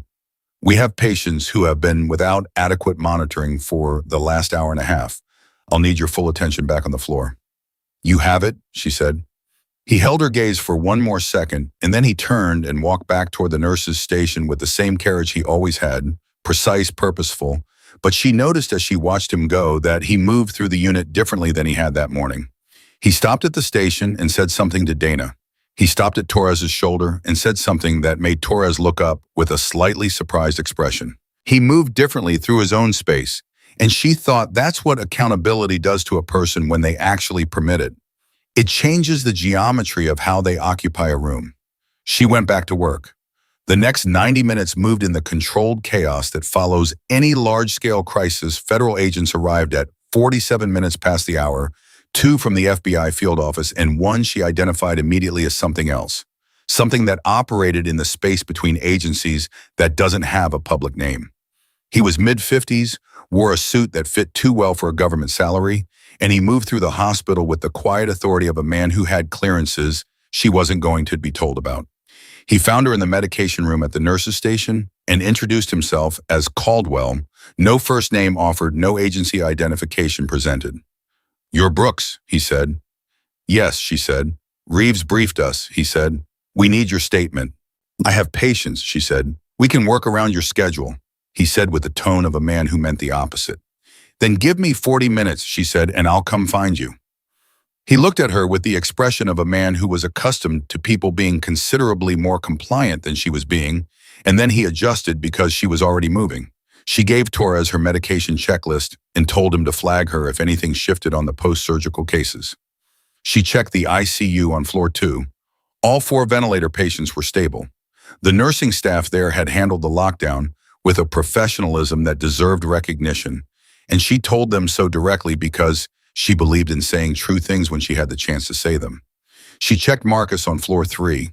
He was asleep, genuine sleep, the slow-breathing kind that his body was clearly overdue for. 38 minutes after she had told Caldwell 40, she found him in the consultation room off the main corridor. Reeves was there. So were 2 of the FBI agents. The man she identified as non-FBI was at the window. She sat down. She gave her statement in the specific ordered way she had always given reports chronologically, with precise detail, without editorializing, without omission. She told them what she had seen the night 3 Marines died. She told them the name of the contractor. She told them the exact words she had overheard, the ones she had been carrying for 2 years like a splinter that had never worked its way out. She told them about the documentation Castillo Group had provided that cleared him.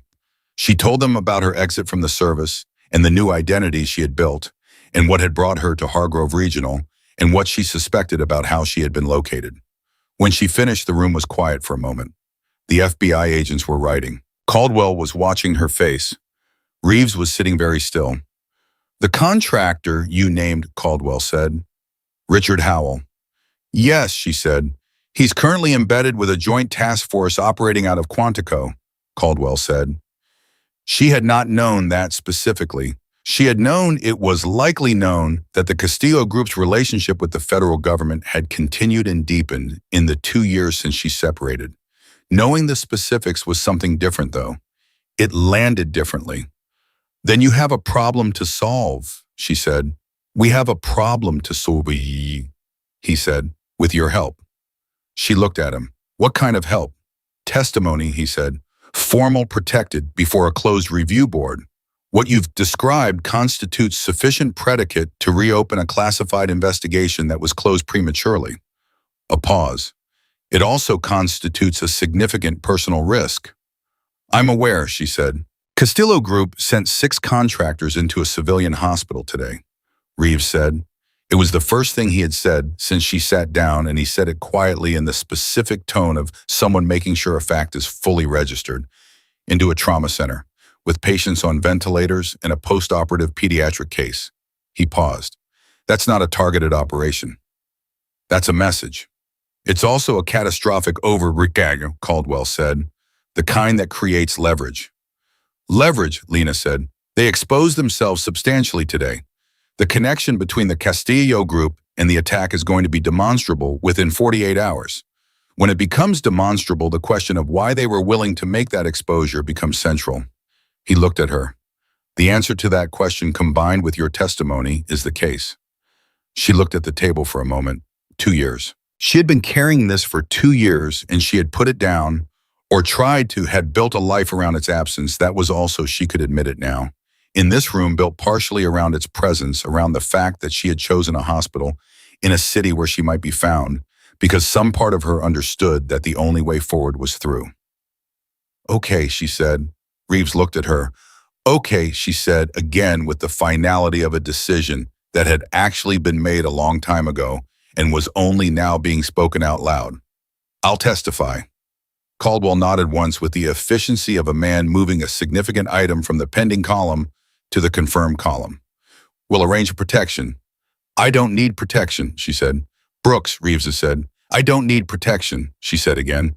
And this time there was something in her voice that closed the argument before it opened. "What I need is for the testimony to be scheduled and the review board to convene and the investigation to begin.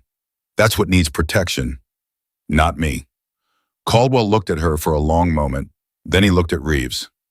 Reeves was already looking at him with an expression that communicated clearly and without words something along the lines of, "I have watched this woman take down 4 armed men and draw a firing line in a hospital corridor, using herself as bait. And if you want to argue the protection question with her, that is your prerogative. But I have already had this conversation, and I am telling you how it ends." Caldwell turned back to Lena. "We'll be in contact," he said. She stood. "I have patience," she said. She was at the door when Reeves said her name. She turned. He was still sitting, but he had turned in the chair, and he was looking at her with an expression that was not commander to operator, not the assessment and reassessment that had been the dominant mode since the afternoon began. Something more unguarded than any of those. "Miller wants to see you," he said, "before we move him tonight. His numbers are stable enough for transport. Apparently, he's been arguing with Cooper about it for the last hour." A pause. "He's very persuasive when he wants to be." "I'll come down before shift end," she said. She went back to the floor and worked. That was the honest truth of it. She went back and she worked it because the work was there and the patients were there and Harold's drain needed checking.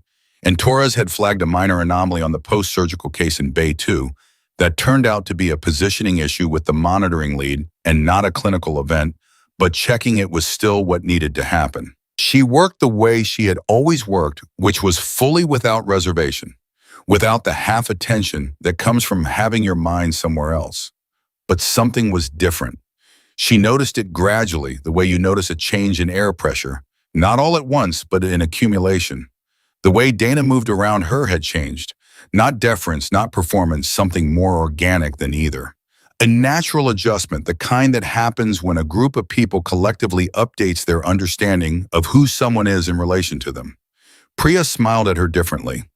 Torres consulted her on 3 things in the span of an hour that he would have previously taken directly to the senior nurse or heiress, not because she had invited it, but because something had shifted in how he read the room. Eris himself said nothing more, but at 7:43 he passed her in the corridor and without breaking stride said, "The waveform call this afternoon. I'm writing it into my review notes. For the record," and kept walking. She stopped in the corridor for a moment and looked at his retreating back and felt something settle, not triumph, nothing close to triumph, but something quieter. Something like this is how it is supposed to work.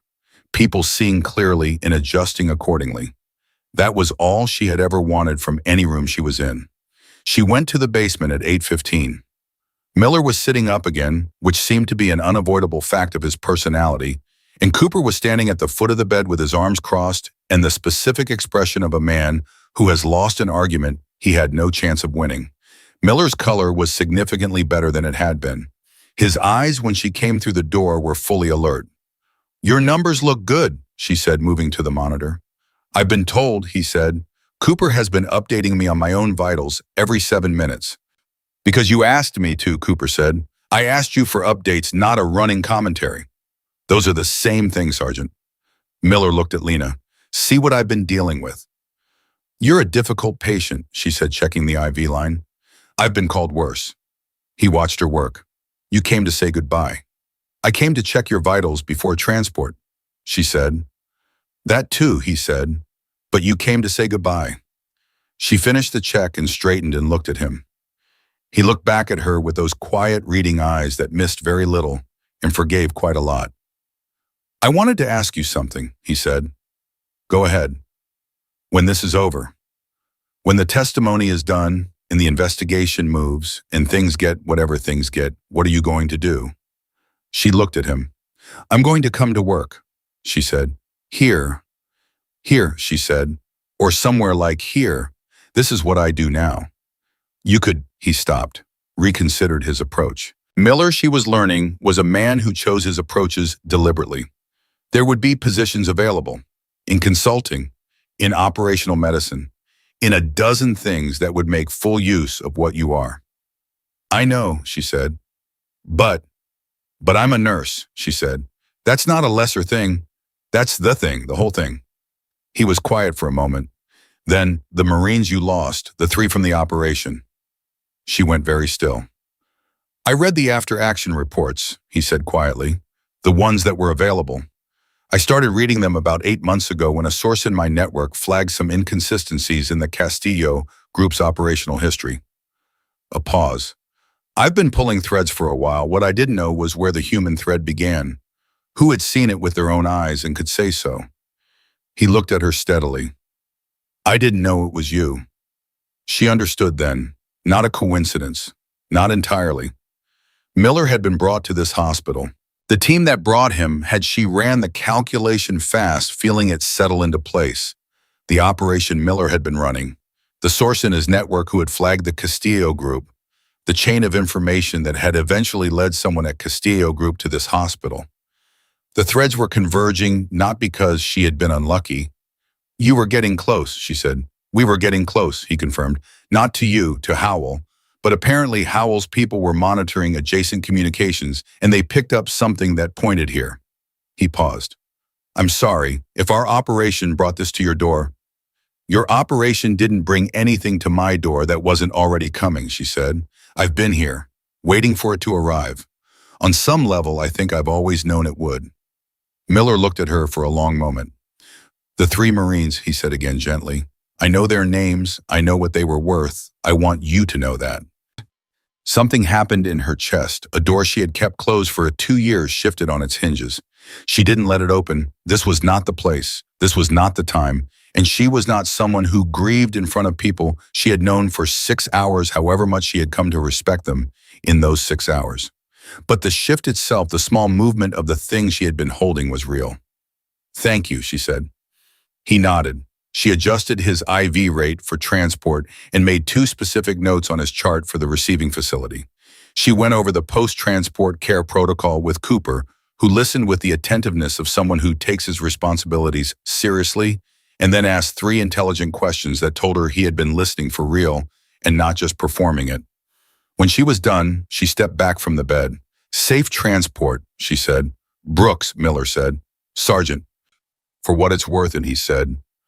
"From someone who has spent 23 years in rooms full of the best people this country produces, what you did today was extraordinary. Not the tactical piece.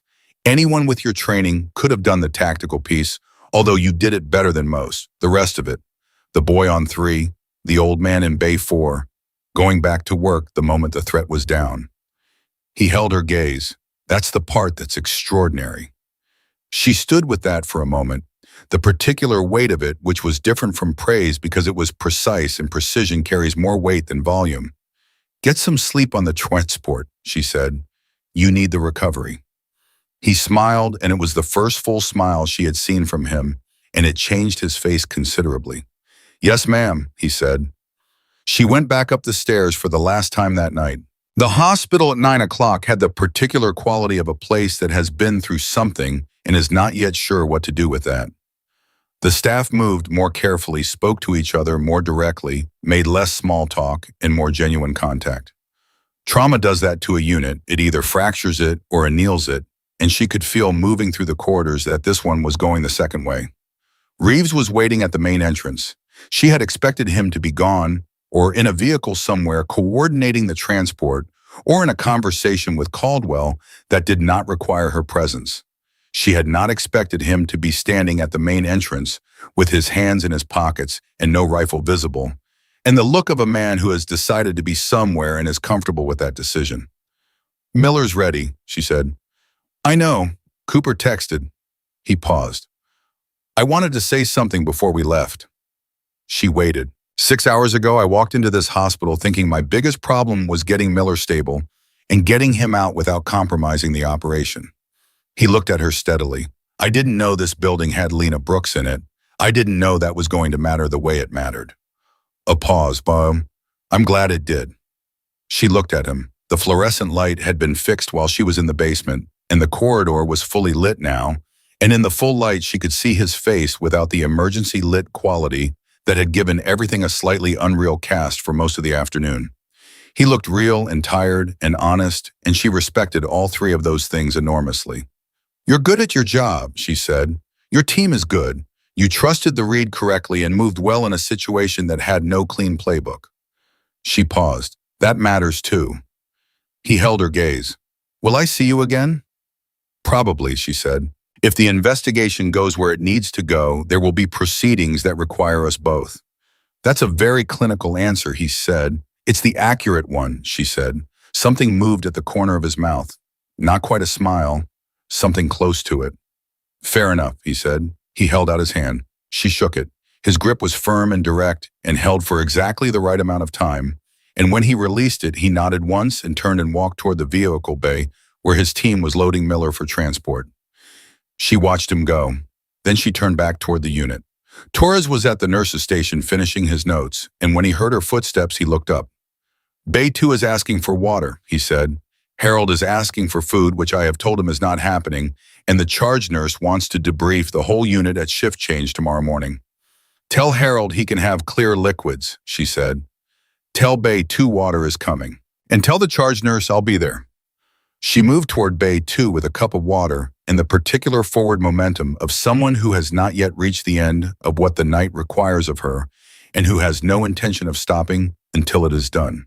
The work was always there. She had learned that a long time ago in a very different place, and it was still true here in these corridors under these lights among these people who were beginning slowly, imperfectly, the way understanding always comes to see her clearly. The work was always there, and she was always going to walk toward it. She slept 4 hours, not because 4 hours was enough, but because her body had burned through its reserves somewhere around hour 16 and had simply stopped negotiating. She woke at 5:43 in the apartment with the undecorated furniture and lay still for exactly 90 seconds running the previous day through her memory, the way she had always run difficult terrain through her memory, systematically looking for what she might have missed, what she should have done differently, what the landscape would look like when she walked back into it. She found less than she expected. That was not comfort. That was data. She was dressed and in the car by 6:15. The hospital looked the same from the outside. It always looked the same from the outside. Buildings don't wear what happened inside them on their exteriors, and Hargrove Regional was no different.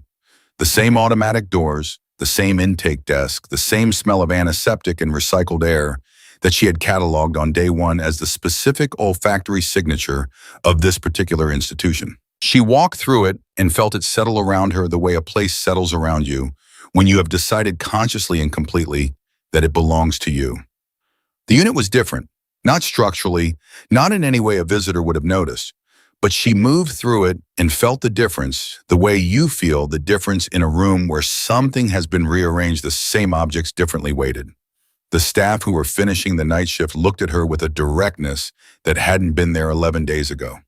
The charge nurse, a solid, no-nonsense woman named Patricia, who had managed this unit through 2 chiefs of trauma and showed no signs of being manageable herself, stopped Lena at the station with the hand on her arm. "Debrief is at 7:30, Patricia said. "I'll be there," Lena said. "Administration wants a formal incident review. They've already been in contact with legal." "That's appropriate," Lena said. Patricia looked at her for a moment with the expression of a woman who has seen a great deal and is currently integrating one thing more. "You doing all right?" It was a genuine question, not the performed concern that institutions deploy when they want to demonstrate they have asked without actually wanting to hear the answer. Patricia was asking because she wanted to know. "Yes," Lena said. And then because it was true and Patricia had asked for real, "I'm better here than I was at home this morning." Patricia nodded slowly. "Good," she said. "That's the right answer." She let go of Lena's arm and went back to the chart she'd been reviewing, and Lena moved toward the bay corridor, and that was a small exchange that carried more weight than its length suggested in the way of things that are said simply and meant completely. Harold was asleep when she checked on him, genuinely asleep, his breathing slow and even, and his hands loose on the blanket. She checked his vitals without waking him, adjusted the drain position, slightly made her notes. She stood at the foot of his bed for a moment longer than the clinical requirement and looked at his sleeping face and thought about what he had said, that she always meant it. She hoped that was still true. She intended it to be. She was at the nurse's station at 7:12 when Torres arrived, looking like he had slept approximately as well as she had. He came through the door, saw her stopped. "You're early," he said. "So are you," she said. "I couldn't stop thinking," he said. He pulled off his jacket and hung it with the specific, deliberate movements of someone buying themselves time. "About yesterday, about what happened, about—" He stopped, turned to face her. "I keep thinking about the moment you hit the lockdown. Before anyone else had processed what was happening. You just moved. The pattern was clear," she said. "To you," he said, "not to anyone else in that corridor." He paused. "I've been a resident for 2 years. I think I'm becoming a decent doctor. But what you did yesterday, that kind of reading, that kind of response, that's not training." He looked at her carefully. "Or it's a different kind of training." She held his gaze. He was 28 and tired and genuinely trying to understand, not to challenge her or expose her or satisfy curiosity that was really just nosiness. He was trying to understand because he was the kind of person who needed to understand the things that happened around him, because that was how he would eventually become not just a decent doctor, but a good one. "It is a different kind," she said. "Yes," he nodded slowly. "Were you military?" "Yes," she said. "For a long time, long enough," she said.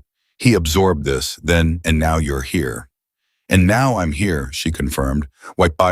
She looked at him for a moment. "Because this is where people need the most," she said, "and I know how to give it."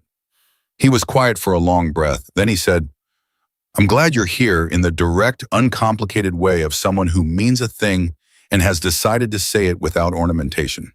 She looked at him. "Go get some coffee," she said. "Actual coffee, not the machine stuff." He almost smiled. "You and your opinions about the machine coffee." "The machine coffee is not food, Torres." He went.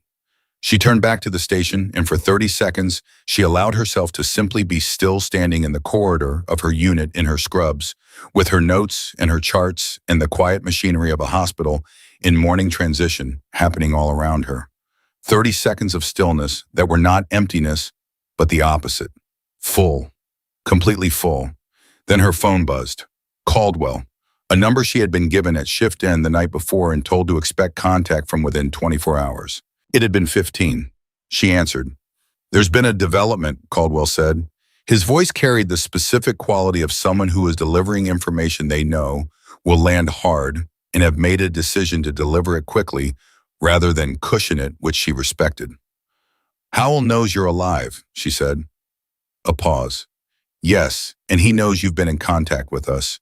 We believe someone in the federal communication chain has a loyalty problem." Another pause.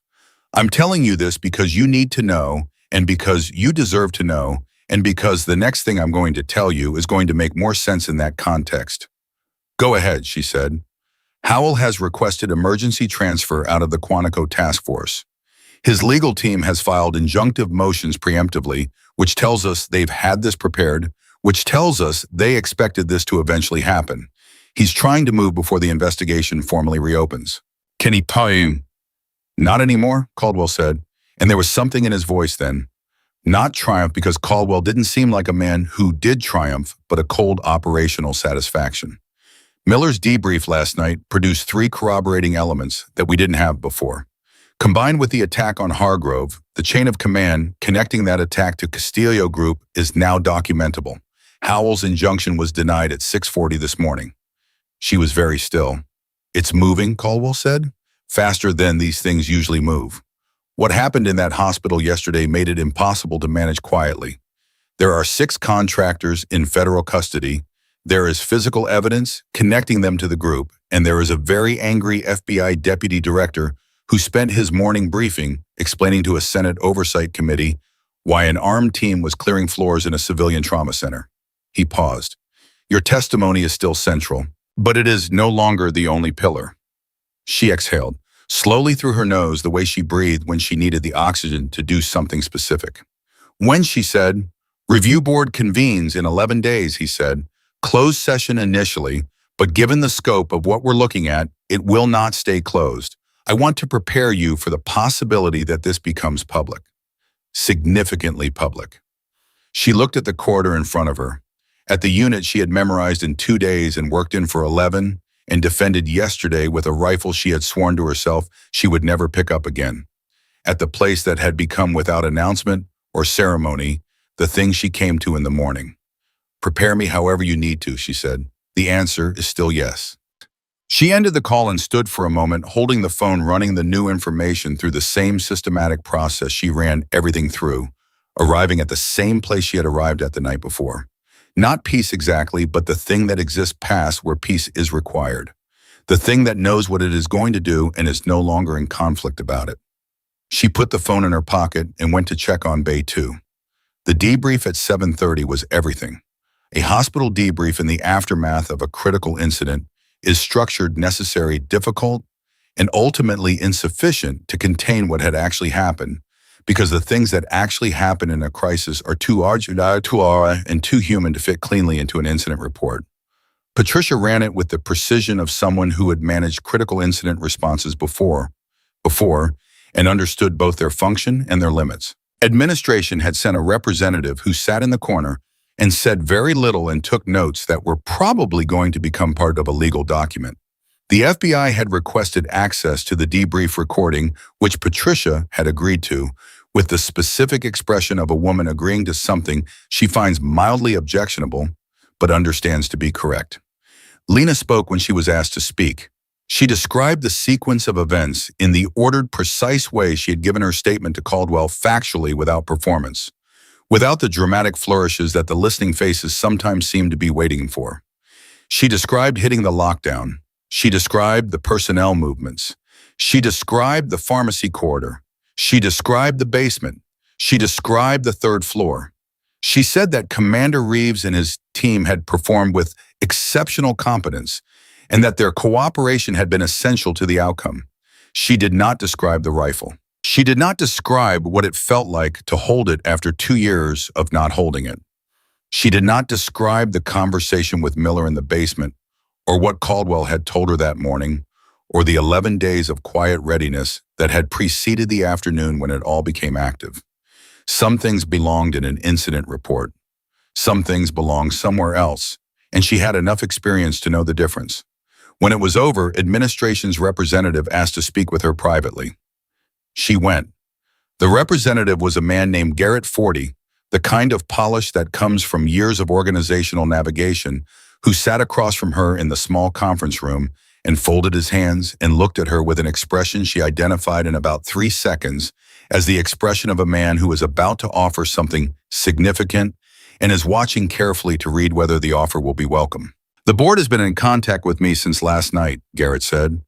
"Given the circumstances, given what you did, and what your background is now, more clearly understood to be, there is a significant interest in discussing a formalized security advisory role within the institution, working directly with the board and administration on threat assessment, staff security protocols, emergency response planning."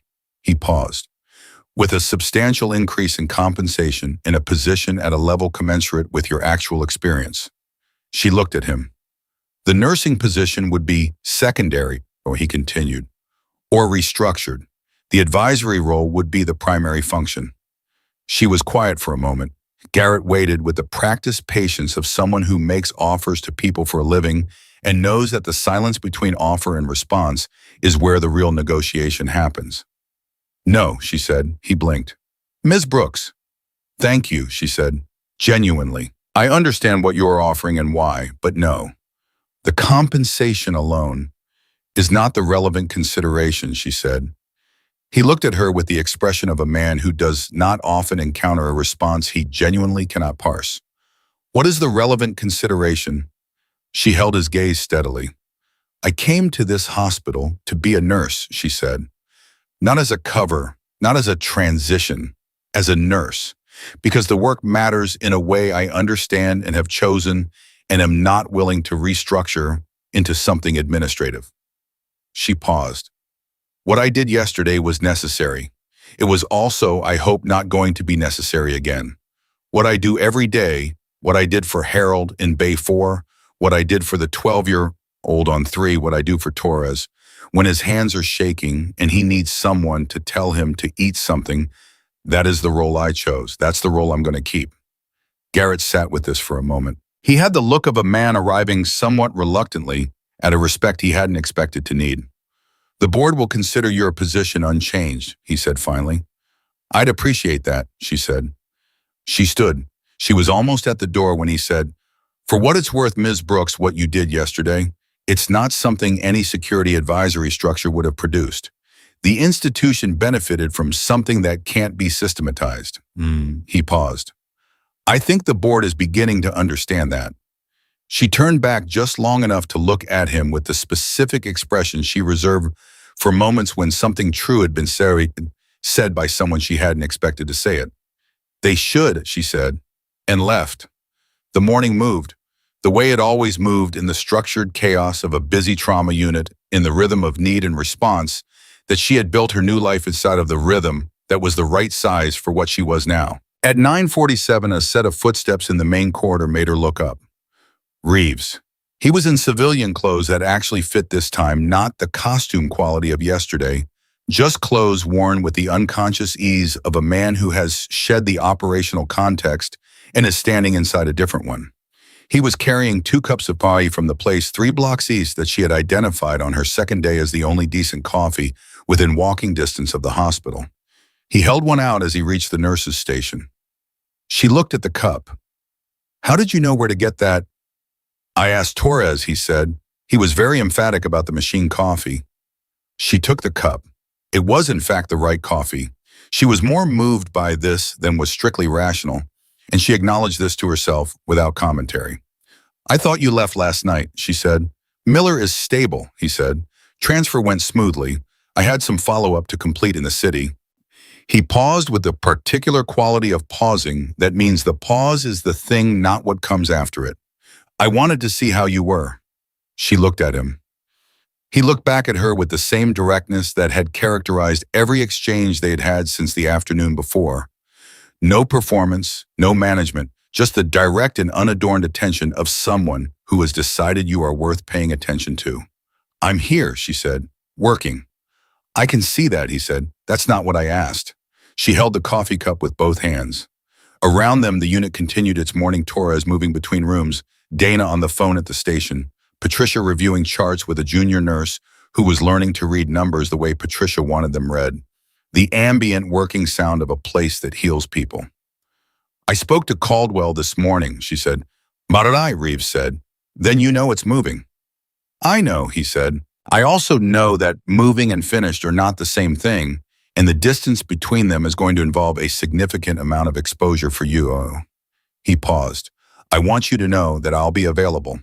As a witness, as a character account, as whatever the process requires. She looked at him. You don't have to do that. I'm aware, he said. I'm doing it anyway. She was quiet for a moment. Miller said something last night, she said, about the 3 Marines.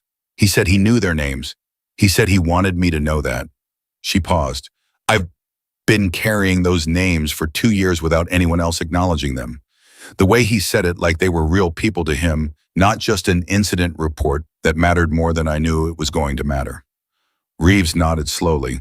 Miller doesn't say things he doesn't mean, he said. That's one of the very few universally reliable facts about him.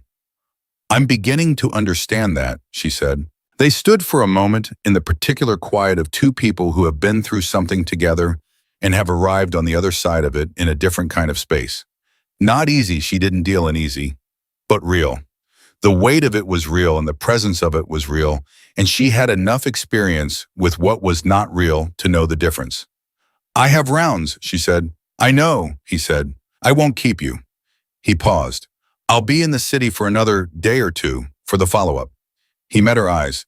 If you want coffee that doesn't come from a machine at some point. She looked at him. Something moved through her, not uncomplicated. Nothing about her life was uncomplicated, but present, fully, genuinely present. I get off at 3, she said. He nodded. No performance of the response, no theatrics. Just, I'll be at the place 3 blocks east at 3:15. He left. She turned back to the station, and Torres was studiously not looking at her from across the corridor, with the specific quality of someone who has seen everything and is choosing to see nothing, which she appreciated more than she would ever tell him. She went to check on Harold. He was awake. Of course he was awake. He was awake and sitting at the exact allowable angle, which told her he had paid careful attention to where the line was because Harold Chen did not do things without understanding exactly what he was doing. Good morning, he said. Good morning, Harold. You look different today, he said. She checked his vitals. I look the same. You look like someone who has made a decision and is comfortable with it, he said. That's different from yesterday even. Yesterday you looked like someone who had made a decision and was still making peace with the cost of it. She looked at him. He looked back with those clear, unhurried eyes. You've been a teacher too long, she said. 40 years is a long time, he agreed. You learned to read the room. She made her notes. His numbers were good. His drain output was trending in the right direction. He would be cleared for soft food today, which she was going to take genuine pleasure in telling him. She was about to say so when the overhead system chimed, not an emergency tone, not a code, just the ordinary chime of a patient call from floor 3. She paused. Room 312.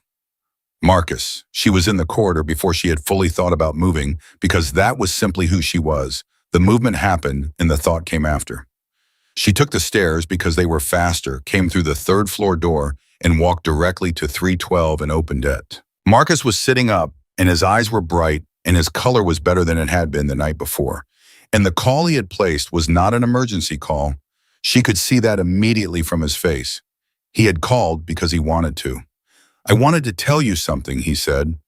She exhaled once. Marcus, if you use the call system for non-emergency. I know, he said. I know I'm sorry. I didn't know if you'd come by otherwise, and I needed to say it today. She came and sat in the chair because something in his voice told her to sit. My mom came last night, he said, after everything. She came and she was crying and she kept hugging me and she kept saying she didn't know what had happened, just that something had happened and that I was okay and that was all that mattered. He paused. But I knew what had happened. I was in this room and I could hear it, and I knew. And I knew that someone was keeping me safe even when I couldn't see them. He looked at her with the complete directness of 12 years old. I knew it was you. She sat with that. I told my mom about you, he said. I told her there was a nurse here who was also something else, something bigger. And my mom asked me what I meant, and I said I meant that some people do one thing to protect people, and then they do another thing to protect people, and the two things look different, but they come from the same place that created them. He paused. She cried more. I think that was the right thing to say. She looked at this 12-year-old boy who had sat alone in a hospital room during a firefight and held on, and who had just articulated the central fact of her life with a clarity that most adults she had known, including herself, had taken years to arrive at. That is the right thing to say, she said. Are you going to keep being a nurse here, he asked. Yes, she said. Even though, he stopped, considered, even though people know now about the other thing you were. Even though, she said. He nodded slowly. Good, he said. I think that's the right answer. She stood. She adjusted his monitoring lead, which had shifted slightly, and checked his fluid line, and told him he was on track for discharge in 2 days if the numbers held, and he received all of this information with the seriousness of someone taking notes. She was at the door when he said her name. Not Brooks, her first name. Lena, he said. She turned. Thank you for coming back, he said. For coming back to work like everything was normal, because it made us feel like it was going to be normal again. She stood in the doorway of room 312 and looked at this boy who had just said the truest possible thing about why she had done what she had done, and she felt something open in her chest. Not the door she had kept shut for 2 years, not that, but a window, light coming in. The particular light that comes when someone sees you accurately and tells you so. Get some rest, she said. I'll check on you this afternoon. She went back to her floor. She moved through the rest of the morning the way she always moved, with the full, uninterrupted attention that the work required and that she gave it without reservation. She was in Bay 3 at 11:22 when her phone buzzed, and the message was from a number she recognized as one of Miller's team, Cooper, and it said only Sergeant says the numbers are good. Says to tell you he's following orders and lying still. She almost smiled. She pocketed the phone and went back to work. The 11 days before yesterday had been quiet. She understood now what that quiet had been.